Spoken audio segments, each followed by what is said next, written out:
Hello दोस्तों, स्वागत है आपका हमारे यूट्यूब चैनल यूपीएससी लवर पे। आज हम लेकर आए हैं अपने सीरीज का दूसरा कड़ी, आधुनिक भारत का इतिहास। इसका चैप्टर 2 है, जो ब्रिटिश भारत में विस्तार। पिछले दिनों हमने चैप्टर 1 कर लिया था। अगर कोई नहीं देख पाए हैं तो इस वीडियो को डिस्क्रिप्शन में इसका लिंक दे दूंगा, आप वहाँ से देख लीजिएगा। आज चैप्टर 2 है, ब्रिटिश का भारत में विस्तार। तो चलिए शुरू करते हैं। शुरू करने से पहले वीडियो को लाइक कर दीजिए और अपने दोस्तों के पास शेयर कर दीजिए। चलिए शुरू करते हैं। देखिए, ब्रिटिश का भारत में विस्तार। ब्रिटिश भारत में कैसे विस्तार किया, उससे पहले जहाँ जहाँ विस्तार किया उसके बारे में, बैकग्राउंड के बारे में थोड़ा सा जानेंगे और उसके बाद देखेंगे कि किस तरह से वहाँ ब्रिटिशों ने अपना अधिकार जमाया। तो सबसे पहले हम देखेंगे बंगाल के बारे में। बंगाल के बारे में थोड़ा सा बैकग्राउंड पहले जान लेते हैं कि ब्रिटिश के आने से पहले, जब ब्रिटिश में वहाँ अधिकार जमाने से पहले बंगाल का स्थिति क्या था। देखिए, बंगाल का पहला नवाब मुर्शिद कुली खां था। मुर्शिद कुली खां ने अपनी राजधानी ढाका से मुर्शिदाबाद बनाया। फिर अगला राजा वहाँ का अलीवर्दी खां ने यूरोपीय कंपनी की तुलना मधुमक्खियों से किया। 1756 में अलीवर्दी खां की मृत्यु के बाद उसका नाती सिराजुद्दौला बंगाल का नवाब बना। ये देखिए बंगाल की इससे पहले की बैकग्राउंड थी जब ब्रिटिश वहाँ अधिकार जमाने वाला था। इसमें से मुख्य हम यहाँ लेकर आए हैं। जैसे पहला नवाब मुर्शिद कुली खां था, क्वेश्चन यहाँ से सीधा सीधा बनता है। और मुर्शिद कुली खां ने अपनी राजधानी ढाका से मुर्शिदाबाद बनाया। क्वेश्चन में आपको देखने को मिल जाएगा कि किस बंगाल के नवाब ने अपनी राजधानी ढाका से मुर्शिदाबाद स्थापित किया। यूरोपीय कंपनी की तुलना मधुमक्खियों से किसने किया है, ऐसा क्वेश्चन आपको किसी भी एग्जाम में देखने को मिलेगा। चलिए तो देखते हैं आगे कि फिर कैसे हाँ बंगाल में अंग्रेज़ों ने अपना विस्तार किया, अपना अधिकार किया। और अधिकार करने से 2 युद्ध हुआ था बंगाल के नवाब और अंग्रेज़ों के बीच। पहला जो युद्ध हुआ था वो प्लासी का युद्ध हुआ था और दूसरा जो युद्ध हुआ था वो बक्सर का युद्ध हुआ था। ये दोनों बहुत ही महत्वपूर्ण युद्ध है। इस युद्ध के बाद बंगाल में अंग्रेज का अधिकार हो गया था। तो देखिए युद्ध के बारे में जान लेते हैं। पहला है प्लासी का युद्ध, जो नदिया जिला में हुआ था, भागीरथी नदी के किनारे। कब हुआ था तो 23 जून 1757 ईस्वी। फैक्ट भी याद रखिएगा, 23 जून 1757 ईस्वी को प्लासी का युद्ध हुआ था। इसमें ब्रिटिश गवर्नर था लॉर्ड क्लाइव, बंगाल का नवाब था सिराजुद्दौला, महत्वपूर्ण तक मुगल बादशाह आलमगीर द्वितीय थे। इसमें जो मुगल बादशाह थे जो आलमगीर द्वितीय थे। बंगाल का नवाब था सिराजुद्दौला और ब्रिटिश गवर्नर था लॉर्ड क्लाइव। कब हुआ था तो 1757 ईस्वी 23 जून को। दूसरा देखिए, दूसरा युद्ध हुआ था बक्सर का युद्ध, जो बिहार में गंगा नदी के किनारे। ये कब हुआ, 22 अक्टूबर 1764 ईस्वी को। ब्रिटिश गवर्नर कौन था, वेंशी टाट। बंगाल का नवाब कौन था, मीर जाफर। इसमें देख लेते हैं 1765 ईस्वी में इलाहाबाद की संधि हुआ। चलिए आगे देखते हैं। तो इस युद्ध के बाद बंगाल में अंग्रेजों का अधिकार हो गया। चलिए अब अगला देखते हैं मैसूर। मैसूर पर कैसे अंग्रेजों ने अधिकार किया, उससे पहले मैसूर की बैकग्राउंड स्थिति क्या थी, तो चलते हैं इसके बारे में जानकारी ले लेते हैं। मैसूर में उडियार वंश का शासन था। मैसूर की राजधानी श्रीरंगपट्टनम थी। उडियार वंश के राजा कृष्ण द्वितीय के समय हैदर अली ने डिंडुगुल का प्रधान बनाया। हैदर अली को डिंडुगुल का प्रधान बनाया गया था। हैदर अली के पिता फतेह मोहम्मद थे। हैदर अली का पुत्र टीपू सुल्तान था। भारत में रॉकेट का प्रयोग करने वाला पहला शासक हैदर अली तथा रॉकेट का जनक टीपू सुल्तान को कहा जाता है। टीपू सुल्तान ने फ्रांसीसी स्वतंत्रता संग्राम के ब्रिज मैसूर में लगाया और फ्रांस के जैकोबियन दल की सदस्यता टीपू सुल्तान ने ग्रहण किया। ये देखिए मैसूर से रिलेटेड जो बातें थी वो थी। और इसके बाद 3 युद्ध हुए, जिसको आंग्ल मैसूर युद्ध कहा जाता है। इस 3 युद्ध के बाद मैसूर में भी अंग्रेजों का अधिकार हो गया। देखिए फर्स्ट युद्ध 1767 से 1767। फर्स्ट युद्ध हुआ था 1767 ईस्वी से 1769 ईस्वी के बीच। इसमें संधि हुआ था मद्रास की संधि 1769 ईस्वी को। बंगाल का गवर्नर था बेरेलास्ट और महत्वपूर्ण था दक्षिण भारत का पहला राजा जिसने अंग्रेजों को हराया। 1782 ईस्वी में हैदर अली की मृत्यु हो गई। तो यहाँ पे देखिए पहला युद्ध हुआ था 1767 से 1769 में, और इस बीच एक संधि हुई थी, जिस संधि से चलते फिर युद्ध बंद हुआ था, वो मद्रास की संधि हुई थी। मेन यही इसको एकदम याद कर लेना है कि प्रथम जो युद्ध हुआ था उसमें कौन सी संधि हुई थी, तो मद्रास की संधि। फिर द्वितीय युद्ध हुआ 80 से 84, 1780 से 84, इसमें हुई थी मंगलौर की संधि 1784 ईस्वी को।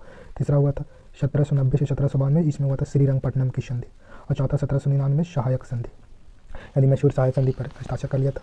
प्रथम युद्ध में बंगाल के गवर्नर थे बेरेलास्ट, द्वितीय में थे बारन हेस्टी, तृतीय में लॉर्ड कॉर्नवालिस और चौथा में था जो ब्लेजली। इसमें महत्वपूर्ण तथ्य देख लेते हैं। पहला में दक्षिण भारत का पहला राजा जिसने अंग्रेज को हराया। द्वितीय में हैदर अली की मृत्यु हो गई 1782 में। थर्ड युद्ध में क्या हुआ, टीपू आधा साम्राज्य खो दिया। चतुर्थ में कृष्ण राजा तृतीय शासक बना और सहायक संधि पर हस्ताक्षर कर लिया। तो देखिए यहाँ पे मेन है जो संधि है, संधि को अच्छी तरह से याद करना है, तो हम आपको संधि याद करा देते हैं। प्रथम युद्ध हुई थी तो 1767 से 1769 ईस्वी में हुआ था। इसमें हुआ था मंगलौर की संधि।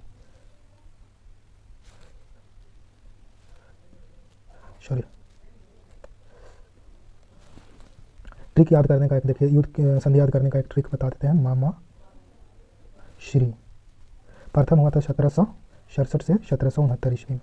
इसमें एक संधि हुई थी मद्रास की संधि 1769 ईस्वी को, मद्रास की संधि। दूसरा हुआ था 1780 से 1784 ईस्वी तक, इसमें हुआ था मंगलोर की संधि, जो हुआ था 1784 ईस्वी में अंग्रेज और टीपू सुल्तान के बीच। यह हुआ था पहला जो मद्रास की संधि हुआ था अंग्रेज और हैदर अली के बीच। फिर तीसरा युद्ध हुआ था 90 से 1790 ईस्वी, इसमें हुआ था 90 से 93 श्रीरंगपट्टनम की संधि 1993। और फिर चौथा युद्ध हुआ था 1799 में, इसमें क्या हुआ था सहायक संधि हो गया था और टीपू की मृत्यु हो गई थी। चलिए यहाँ से देखिए कि मैसूर पर भी अंग्रेजों का अधिकार हो गया। अब चलते हैं मराठा पे, मराठा के बारे में थोड़ा जान लेते हैं। मराठा साम्राज्य के संस्थापक शिवाजी थे। शिवाजी का जन्म 1630 ईस्वी में शिवनेरी दुर्ग में हुआ और मृत्यु 1680 में हुआ। शिवाजी के पिता शाहजी भोसले, माता जीजाबाई, राजनीतिक गुरु दादाजी कोंडदेव तथा धार्मिक गुरु रामदास। शिवाजी का राज्याभिषेक 1674 ईस्वी में रायगढ़ दुर्ग में हुआ। इन्होंने छत्रपति की उपाधि धारण किया। शिवाजी ने 8 मंत्रियों का एक मंत्रिमंडल बनाया जिसको अष्टप्रधान कहा जाता है। उसमें मुख्य जो पद था वो उसमें था पेशवा, सभी मंत्रियों का प्रधान। सभी मंत्रियों का प्रधान के लिए एक पद बनाया गया था जिसे पेशवा कहा जाता था। एक था सुमंत, ये विदेश विभाग का प्रधान था। अमात्य जो राजस्व विभाग का प्रधान था और पंडित मिराज जो दान विभाग का प्रधान था। ये चारों अष्टप्रधान के सदस्य थे जो मुख्य रूप से मुख्य सदस्य यही थे। चलिए आगे चलते हैं। फिर शिवाजी की मृत्यु हो जाती है। उसके बाद संभाजी वहाँ के राजा बनते हैं। संभाजी के भी 1689 में अंग्रेजों ने संभाजी की भी हत्या कर दिया और उनके पुत्र साहू जी को कैद कर लिया। 1707 में बहादुर शाह ने साहू जी को कैद से छोड़ दिया। साहू जी ने अपना पेशवा बालाजी विश्वनाथ को बनाया। लड़ाकू पेशवा बालाजी प्रथम को कहा जाता है। 1749 में साहू जी की भी मृत्यु हो गई। 1750 में संगोला की संधि हुई जिसमें मराठा परिसंघ का निर्माण हुआ, यानी मराठा 4 भाग में अलग अलग बट गया, जिसमें 4 भाग थे इंदौर, ग्वालियर, पूना, बड़ौदा। 5 भाग में एक पूना। 4 भाग इससे अलग अलग हो गए। पूना से इंदौर के जो राजा बने वो होलकर थे, ग्वालियर सिंधिया, नागपुर के जो राजा बने वो भोसले थे, बड़ौदा के गायकवाड़। चलिए आगे चलते हैं। अब देखिए 3 युद्ध हुआ। उस युद्ध के पश्चात अंग्रेजों ने मराठा पर भी अधिकार कर लिया। तो वो तीनों युद्ध कौन कौन हुआ उसके बारे में थोड़ा जान लेते हैं। प्रथम युद्ध हुआ 1775 से 1782। कारण था पेशवा का उत्तराधिकार। पेशवा उस समय कौन था? माधवराव। परिणाम क्या हुआ? 1782 में शालाबाई की संधि हुई। गवर्नर कौन थे? अंग्रेज गवर्नर वारेन हेस्टिंग। दूसरा युद्ध हुआ आंग्ल मराठा युद्ध। दूसरा हुआ 1803 से 1805। मेन कारण क्या था? 1802 की बेसिन का दमन। इस समय पेशवा था बाजीराव द्वितीय। परिणाम क्या हुआ? सहायक संधि पर हस्ताक्षर करना पड़ा मराठा को। इसमें गवर्नर था लॉर्ड ब्लेजली। तीसरा हुआ 1817 से 1818। कारण था पिंडारियों का दमन। मराठा का पेशवा था बाजीराव द्वितीय। परिणाम हुआ कि पेशवा पद को समाप्त कर दिया गया।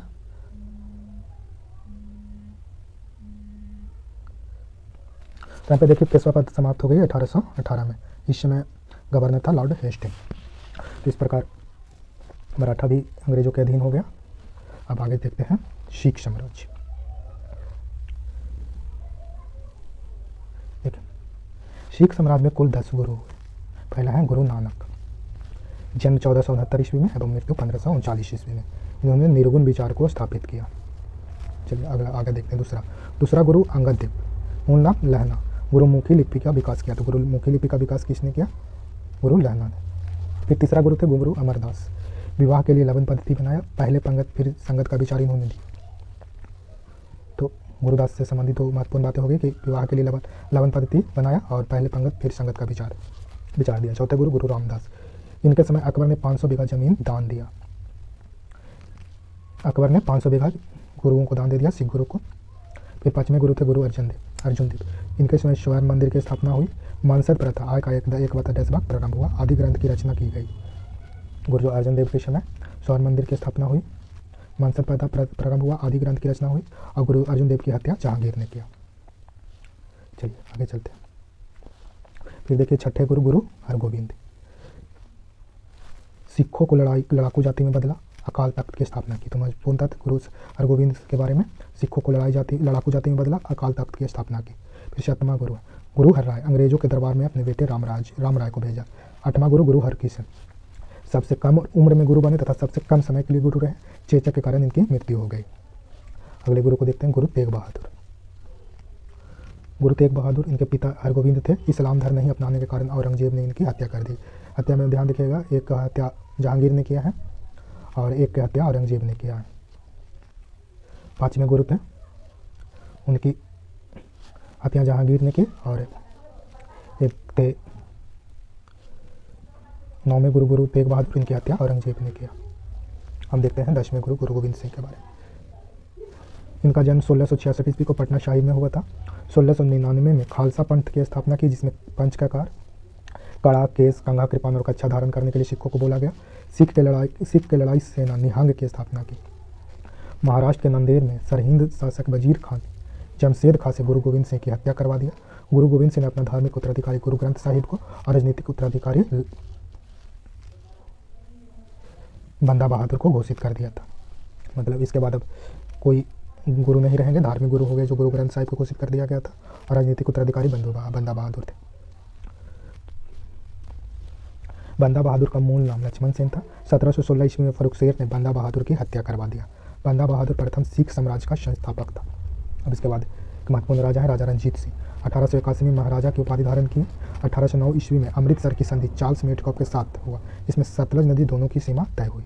इस समय बंगाल के गवर्नर लॉर्ड मिंटो प्रथम थे। 1839 ईस्वी में रंजीत सिंह की मृत्यु हुई और इसके बाद 2 युद्ध हुआ। 2 युद्ध के बाद सिख भी अंग्रेजों के अधिकार में आ गए। तो दोनों युद्ध के बारे में जान लेते हैं। प्रथम युद्ध हुआ था 1845 से 1846 ईस्वी में। भारत का गवर्नर जनरल था लॉर्ड हार्डिंग। सेना का नेतृत्व अंग्रेज की तरफ से गौफ था और सिख की तरफ से लाल सिंह। परिणाम क्या हुआ, लाहौर की संधि हुई और भेरावर की संधि हुई। दूसरा युद्ध हुआ 1848 ईस्वी से 1849 ईस्वी को। भारत का गवर्नर लॉर्ड डलहौजी। सेना का नेतृत्व अंग्रेजों की तरफ से चार्ल्स नेपियर और सिख सेना लाल सिंह था। इसमें क्या हुआ, सिख साम्राज्य पर अंग्रेजों का अधिकार हुआ। इस प्रकार देखें कि सिख भी समाप्त हो गया। अब देखते हैं अवध। अंग्रेज की नीतियाँ हम देख रहे हैं कि धीरे धीरे हम व्यापार करने के उद्देश्य से आया था, लेकिन धीरे धीरे करके सारे राज्यों पर अपना अधिकार जमाते गए। अब एक बहुत ही महत्वपूर्ण राज्य बचा था अवध। वहाँ के शहादत खां थे जो अवध का संस्थापक थे। उन्होंने अपनी राजधानी फैजाबाद बनाया था। शहादत खां के बाद अगले राजा थे वहाँ के सफदरजंग। मुगल बादशाह अहमद शाह का वजीर बनकर दिल्ली में रहे थे। फिर बने सुजाउद्दौला के पिता सफदरजंग थे।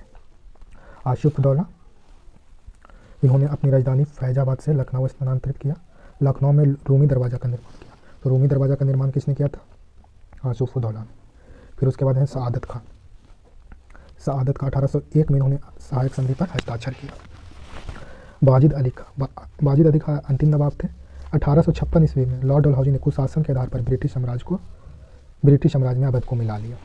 पहले युद्ध करके मिला रहे थे, इसके बाद वो अंग्रेज इतने मजबूत हो गए, उसके बाद क्या हुआ, अवध को सिर्फ ये कहकर मिला लिया गया कि यहाँ का जो शासन है वो ठीक ढंग से नहीं चल रहा, इसलिए इस साम्राज्य को अब ब्रिटिश साम्राज्य में मिला लिया जाता है। अब देखते हैं ब्रिटिश की विदेश नीति। विदेश नीति में सबसे पहले देखते हैं नेपाल के बारे में। 1814 ईस्वी में अंग्रेज और नेपाल के बीच नल पानी का युद्ध हुआ था, जिसमें नेपाल की हार हुई। नल पानी का युद्ध याद रखिएगा 1814 ईस्वी में। 1816 ईस्वी में सुगौली की संधि हुई, इसमें ब्रिटिश गवर्नर लॉर्ड हेस्टिंग थे। इसमें नेपाल की सीमा काली नदी से मेची नदी निर्धारित हुआ। अब एक और देख लेते हैं बर्मा। कुल 3 आंग्ल बर्मा युद्ध हुए। उसके बाद बर्मा ने अंग्रेजों पर अधिकार कर लिया। प्रथम आंग्ल बर्मा युद्ध 1824 से 26 ईस्वी को हुआ था। ब्रिटिश वायसराय थे लॉर्ड एम्सहर्ट। परिणाम क्या हुआ, 1826 में यांडबू की संधि हुई। क्वेश्चन में अब देखने को यहाँ जरूर मिलेगा, बहुत से एग्जाम में यह क्वेश्चन पूछा गया कि यांडबू की संधि कब हुई, तो 1826 ईस्वी में। द्वितीय युद्ध हुआ 1852 से 53। ब्रिटिश वायसराय थे लॉर्ड डलहौजी, बर्मा पर अधिकार कर लिया, आधा बर्मा पर अधिकार हुआ। तृतीय है फिर 1855 से 1856, इसमें वायसराय थे लॉर्ड डॉल्फिन।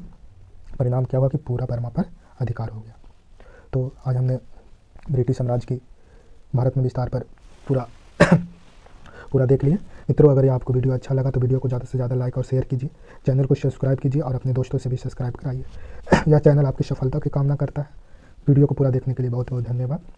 और इस चैनल को आपकी सपोर्ट की ज़रूरत है, इसलिए ज़्यादा से ज़्यादा लाइक और शेयर करें। धन्यवाद।